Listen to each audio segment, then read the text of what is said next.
నమస్కారం. Welcome to I dream. ధర్మ మార్గం విత్ విజిత కార్యక్రమానికి స్వాగతం. ప్రస్తుతం మనతో పాటు ఉన్నారు ప్రముఖ ఆధ్యాత్మికవేత్త గట్టుపల్లి సురేష్ బాబు గారు. ఇప్పుడు వారితో మాట్లాడి మరిన్ని విషయాలు తెలుసుకునే ప్రయత్నం చేద్దాం. నమస్కారం అండి. జై శ్రీమన్నారాయణ. సాధారణంగా భగవంతుడి విషయానికి వస్తే చాలామంది మొక్కులు మొక్కుతూ ఉంటారు. మొక్కి నాకు అనుకున్నది నెరవేరింది అని చెప్పి మొక్కులు తీరుస్తూ ఉంటారు. ఎక్కువగా ఎటువంటి మొక్కులు మొక్కుతారు అని అంటే వాళ్ళకి ఏదో ఒక కోరిక ఉంటుంది. నాకు ఈ కోరిక నెరవేరితే కనుక నా తలనీలాలు ఇస్తానని కానీ, లేదంటే బంగారం హుండీలో వేస్తా, డబ్బులు హుండీలో వేస్తా, ఇలాంటివి ఎక్కువగా తలనీలాలు, బంగారం, డబ్బు రూపంలో ఇవే. నిజంగా భగవంతుడు సృష్టించినవే ఇవన్నీ కూడా, మనతో సహా ఈ ధనము ఇదంతా కూడా సంపద కూడా. మరి భగవంతుడు వీటన్నింటినీ ఆశిస్తాడంటారా మన దగ్గర నుంచి? మళ్ళీ ఆయన ఇచ్చిందే మళ్ళీ మనం ఆయనకి కోరిక నెరవేర్చాడని చెప్పి ఇవ్వటం ఏంటండి? అయితే ముఖ్యంగా మనిషికి ఒక భయం అనేది ఉండాలి. ఈ భయం అనేది ఎందుకు అంటే, ఎవరో నన్ను అదాటిగా చేస్తే మాత్రమే నేను తప్పు చేయకుండా ఉంటాను. ఇప్పుడు ఒక పిల్లవాడు ఉన్నాడు అనుకోండి, ఆ పిల్లవాడికి ఫుల్ సెక్యూరిటీ, ఫుల్గా ఫ్రీడమ్ ఇచ్చేస్తాం అనుకోండి, ఏం చేస్తాడు? ఒక 18 ఏళ్ళ అబ్బాయికి ఒక బుల్లెట్ ఇచ్చేస్తే ఏం చేస్తాడంటే రోడ్ల మీదకి అలా వెళ్ళిపోతుంటాడు అనమాట. ఆ ట్రాఫిక్ సిగ్నల్, పోలీసు వాళ్ళు, అది ఇంట్లో పెద్దవాళ్ళు నన్ను ఇబ్బంది పెడతారు అనుకుంటే ఆ అబ్బాయి కంట్రోల్లో వెళ్తాడు. వెళ్ళలేనటువంటి వాళ్ళు ఇంకెట్లయినా వెళ్తూనే ఉంటారు అనుకోండి. సో కనీస కంట్రోల్ ఉంటుంది. అలానే దేవుడు అనేది ఏంటంటే మనల్ని కంట్రోల్లో ఉంచడానికి ఒక రకమైనటువంటి మన మైండ్ సెట్ని సెట్ చేసుకోవడానికి ఒక పదం. దేవుడు అనేది గొప్పది. ఏ భాషలో అయినా దేవుడైనా అంటారు. సో ఈ దేవుడు అనేది ఏంటంటే ఒక గొప్ప పదం. ఆ పదానికి మనం కట్టుబడి ఉండాలి. ఒక అనుబంధం, భార్యాభర్తల మధ్యన, పేరెంట్స్కి పిల్లల మధ్యన ఎలా అయితే అనుబంధం ఉంటుందో, దేవుడు మనకు తెలియని ఒక ఆకారం తీసుకొచ్చి దేవుడు అనే దానికి ఒక బంధం అనేది ఉండాలన్నమాట. దానికి దేవుడు. అయితే ఈ మొక్కుబడులు అనేది ఉంటుంది. ఇప్పుడు చంటి పిల్లడప్పుడు వాళ్ళ నాన్నగారిని వాళ్ళ అమ్మని అడుగుతారు, నాకు చాక్లెట్ కావాలి, బిస్కెట్ కావాలంటే వాళ్ళు కొనిపెడతారు. కామన్గా అయితే వాళ్ళు కొనిపెట్టేదానికి ఉంటుంది. ఇది ఏంటంటే మా నాన్నగారు మాకు కొనిపెడతారు అనే ఒక ధీమా.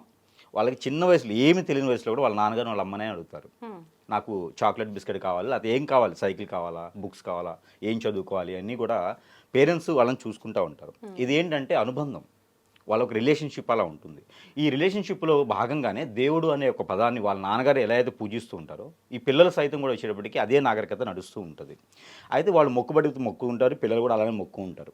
కామన్గా ఏంటంటే ఈ దేవుడు సబ్జెక్ట్ వచ్చేటికి మొక్కుబడులు మనం అడుగుతున్నాం కాబట్టి, ఈ మొక్కుబడులు ఎలా ఉంటుంటే దేవుడు కానివ్వండి, అమ్మవారు కానివ్వండి, అయ్యవారు కానివ్వండి, ఎవరైతే ఉన్నారో వాళ్ళు తీరుస్తారని ఒక నమ్మకం బట్టే ఉంటుంది. ఇప్పుడు మీరు ఒక పంట వేస్తారు, ఒక బియ్యం వేస్తారు. ఒక బియ్యం వేస్తారంటే నారు పోయాలి, నీరు పోయాలి, దానికి ఇత్తనం ఉండాలి, దానికి మొక్క మొలవాలి, దానికి పెద్ద కావాలి, దానికి వాటర్ సరిగా ఉండాలి, ఎరువు సరిగా వేయాలి, భూమి సారం ఉండాలి. ఇవన్నీ అయిన తర్వాత వేస్తే ఒక 4 నెలలకు 5 నెలలకు పంట వస్తుంది. ఈ రోజుల్లో ఇలా 15 రోజులు కూడా పంట వస్తుంది. ఆర్గానిక్ లేకుండా అయితే, ఆర్గానిక్ అయితే మనకు 3 నెలలు 4 నెలలు పంట వస్తుంది. ఓకేనా? అయితే ఈ పంట రావడానికి ఇన్ని నెలలు పడుతుంది. మనము ఏదో ఎక్కడో మొక్కుంటాం. ఆ మొక్కుబడికి తీర్చే అటువంటి టైంలో మన జాతకం బాగోదు. మన జాతకం అప్పులు పాలయ్యారనుకోండి, దేవుడా నాకు అప్పులు తీరాలి, నేను ఇన్ని కొబ్బరికాయలు కొడతానని మొక్కుంటాం. అది దేవుడు వింటాడా లేదనేది కాదు, నమ్మకం. వింటాడని ఒక నమ్మకం. యేసుప్రభు అయినా, అల్లా అయినా, లేకపోతే హిందూ దేవుళ్ళు ఎవరైతే ఉన్నారో, ఎవరైనా సరే, ఎన్నో రకాల మతాలు, ఎన్నో రకాల దేవుళ్ళు ఉన్నాయి. అసలు దేవుడు అనేవాడు ఉన్నది ఒక్కడే కదా. ఎన్ని రకాల అవతారాలు ఉన్నాయి, కానీ వీళ్ళు మత కొల్లోలా కొట్టుకోవడం తప్పితే దేవుడు అనేది ఒకడే. ఆయన ఎక్కడుంటాడో ఎవరికి తెలియదు. నాకు తెలిసిన దేవుడు ఏంటంటే అమ్మా నాన్నే, వాళ్ళే పుష్టించారు కాబట్టి వాళ్ళే దేవుళ్ళు. అయితే వీళ్ళకి మొక్కుబడులు మొక్కోవడానికి కారణం ఏంటంటే అవి తీరుతాయి అని. వీళ్ళ జాతకం బాగాలేనప్పుడు పంట వేసేటప్పుడు ఎలా అయితే దేవుడిని అడుగుతారు, 4 నెలల తర్వాత పంట వస్తుంది. అదే వర్షం పడి పంట పోయిందనుకోండి, ఆ దేవుడు సరిగా చూడలేదనే, దేవుడు సరిగా మా మీద అనుగ్రహం లేదు, చూడలేదనే, అంటే వాడి జాతకం ఇంకా బాగలేదు అని. ఇప్పుడు శని భగవానుడు 19 సంవత్సరాలు ఏళ్ళనాడు శని పడతాడు, అర్ధాశ్మ శని పడతాడు. సో ఒక్కొక్క జాతకానికి శని భగవానుడు బాగానే ఉంటుంది, ఒక్కొక్క జాతకానికి బాగుండదు, ఒక్కొక్క జాతకానికి శుక్రుడు బాగుంటాడు. అలానే వీళ్ళ జాతక రీత్యానో లేదా వాస్తుపరంగానో బాగలేదనుకోండి, ఆ దేవుడిని మొక్కుతారు, దేవుడు నన్ను సరిగా చూడలేదు, దేవుడు నన్ను ఆరాధించలేదు, దేవుడు నా వైపు చూపలేదు అని. అలా ఏం ఉండదండి. దేవుడు ఏం చేయాలనుకుంటాడో అది చేస్తాడు. నిన్ను సృష్టించేటప్పుడే నీ జాతకం ఒకటి ఉంటుంది. నీ జాతకం ఇంకోటి ఏంటంటే గొప్ప విషయం, ఇది మీకు తెలియాల్సినటువంటి గొప్ప విషయం ఏంటంటే, మానవుడు తన జాతకం తనే రాసుకుంటాడు. ఇది మీకు ఎంతవరకు ఐడియా ఉందా? అంటే దేవుడు మొక్కుబడులనే సెకండ్, అది మనం మాట్లాడుతాము. మానవుడు తన జాతకం తనే రాసుకుంటాడు. బ్రహ్మదేవుడు రాస్తాడు జాతకం అని చెప్తారు. బ్రహ్మదేవుడు రాయడండి. ఈ జన్మలో మనం చేసినటువంటి పాపపుణ్యాలు ఏవైతే ఉన్నాయో, ఈ పాపపుణ్యాలు లెక్కించేటువంటి స్వర్గం ఏదైతే ఉందో, ఆ స్వర్గంలోకంలో మళ్ళీ నీ టైం అనేది అయిపోయిన తర్వాత, భూమి మీద నీ టైం అనేది అయిపోయిన తర్వాత స్వర్గానికి వెళ్తాం.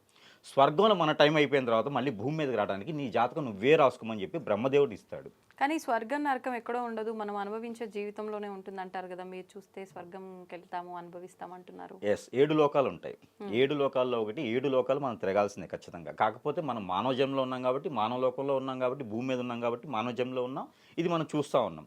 కొన్ని జ్ఞానం లేనటువంటి జంతువులు ఉంటాయి, జ్ఞానం ఉన్నటువంటి జంతువులు ఉంటాయి. కొన్ని మాట రావు, కొన్ని పలకడానికి రాదు, కొన్ని నడవడానికి రాదు. ఇవన్నీ కూడా ఏంటంటే ఎవరికి వాళ్ళే రాసుకున్న తర్వాతనే భూమి మీదకి వస్తారు. భూలోకంలో జీవించే ప్రతి జీవికి కూడా తనకు తాను రాసుకున్నటువంటి జాతకము, తనకు తానే రాసుకున్నటువంటి గీత, ఇది బ్రహ్మదేవుడు రాయడు. అందరూ అనుకుంటారు బ్రహ్మదేవుడు నా జాతకం ఇట్లా రాశాడు అని.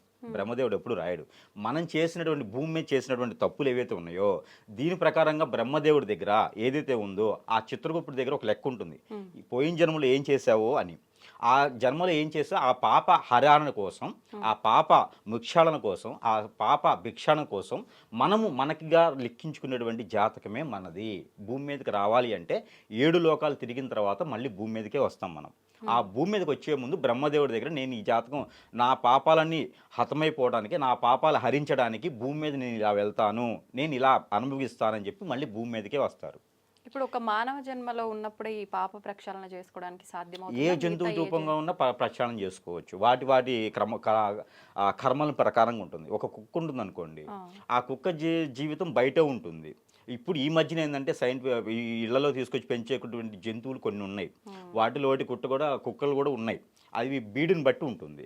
కొన్ని కుక్కలు ఇప్పటికీ బయటే ఉన్నాయి కదా, అవి కుక్క బతుకు అంటారు. కుక్క బతుకు అంటే అది ఆల్రెడీ అనుభవిస్తుందనే కదా. పాము ఉంటుంది, అనుభవిస్తుందనే కదా. చెడు జంతువు ఎవరు చూసినా చంపేస్తూ ఉంటారు, దాన్ని అనుభవిస్తున్నట్టే కదా. అలా ఉంటాయి అనమాట జన్మలు. ఏంటంటే మానవుడే కాదు, ఈ సకట కోటి జన్మలు ఏవైతే 364 జన్మలు ఏవైతే ఉన్నాయో ఈ జన్మలన్నీ కూడా, ఈ కళలన్నీ కూడా మానవుడు కాదు, అందరూ కూడా వారి యొక్క జాతకం వారి యొక్క రాసుకున్న తర్వాత భూమి మీద అడుగు పెడతారు. ఇది కథ కాదు, ఇది రియల్. ఇది ఎవరికి చెప్పరని విషయం అన్నమాట. ఇది గరుడ పురాణంలో స్పష్టంగా ఉంటుంది, కానీ ఎవరు దీన్ని చెప్పరు కూడా. ప్రతిదీ ఉంటుంది గరుడ పురాణంలో. భారతం ఉంటుంది, రామాయణం ఉంటుంది, మానవులు ఎలా జీవించాలి, నాగరికత అంటే ఏంటి, అన్ని రకాలు ఉంటాయి గరుడ పురాణంలో. మామూలుగా మాకు తెలిసినంత వరకు శిక్షలు మాత్రమే ఉంటాయని విన్నాం గరుడ పురాణంలో. శిక్షలు వీళ్ళే వేసుకుంటారండి, ఎవరు వేయరు. మన శిక్ష మనమే వేసుకుంటాం. భూలోకంలోనే ఎవరో వేస్తారు శిక్షలు, అక్కడ ఏం ఉండదు అట్లాగా. స్వర్గంలోను నరకంలోను మన శిక్షలు మనమే వేసుకుంటాం, ఎవరు వేయరు. మన జాతకం మనం ఎలా జీవించాలో మనమే వేసుకుంటాం. అయితే మనకి అలా రాగానే భూమి మీదకి వస్తాం. ఈ భూమి మీదకి రాగానే మనకి ఏమవుతుందంటే అవన్నీ మర్చిపోతాం. ఈ భూమి మీద ఏదైతే మనం రాసుకుంటామో అది నడుస్తూ ఉంటుంది అనమాట. అది దేవుడి పేరు చెప్తారు. దేవుడి పేరు చెప్పేసి దేవుడు మాకు గొప్పగా చేయాలి, దేవుడు మాకు ఇచ్చేయాలి, అది చేయాలని చెప్పేసి అనుకుంటా ఉంటాం. కానీ దేవుడైతే ఏం చేయడు. వీళ్ళకి హరస్కోప్ ఏదైతే ఉందో, మానవుడి జీవితం జన్మ ఏదైతే రాత ఉందో ఆ గీత వీళ్ళే రాసుకుంటారు. కాబట్టి వీళ్ళు ఎలా అయితే జీవించాలో అలా జీవిస్తూ ఉంటారు.